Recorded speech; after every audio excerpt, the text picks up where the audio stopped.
Viewers, Patagonia's peatlands, one of the world's most important natural carbon sinks, are under growing threats from human activity and also climate pressures. Argentina and Chile have now launched a joint conservation and restoration effort to protect these ancient wetlands, some of which preserve more than 10,000 years of biological history.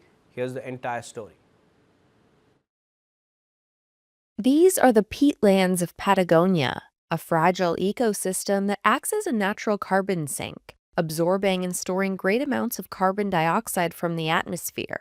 They've become the focus of a new cross-border conservation effort by Argentina and Chile. The peatlands are at risk from drainage, land use changes, invasive species, and unsustainable harvesting. To confront those threats, a conservation and restoration initiative is being led by environmental organizations, universities, and public agencies in both countries. It hopes to establish a shared governance framework to ensure the long-term preservation of those peatland ecosystems. Adriana Urchuolo is an engineer and professor at the University of Tierra del Fuego in Argentina's far south. Globally, peatlands are major carbon reservoirs, even greater than the world's forest biomass. So peatlands as carbon reservoirs are truly fundamental. And that's why today they are included in the Climate Change Convention. And in all recent COP meetings, there has been specifically a peatland pavilion. Chile has already introduced legislation to manage the peatlands sustainably.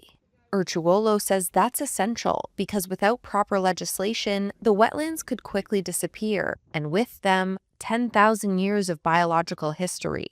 Roy McKenzie is a researcher at the Cape Horn International Center and the Millennium Institute for Biodiversity of Antarctic and Subantarctic Ecosystems in Chile. He said upsetting the balance in the peatlands risks transforming them from an asset in the fight against climate change to a problem. Es una tremenda ventaja contar con turberas que son prístinas. It's a tremendous advantage to have pristine peatlands, precisely because they are balanced and mainly function as carbon sinks rather than carbon emitters, unless we intervene and unbalance the fundamental pillars that make up peatlands, which are water, peat, and pom-pom moss. And in that case, the imbalance transforms peatlands from carbon sinks to carbon emitters, and that is what we must avoid at all costs.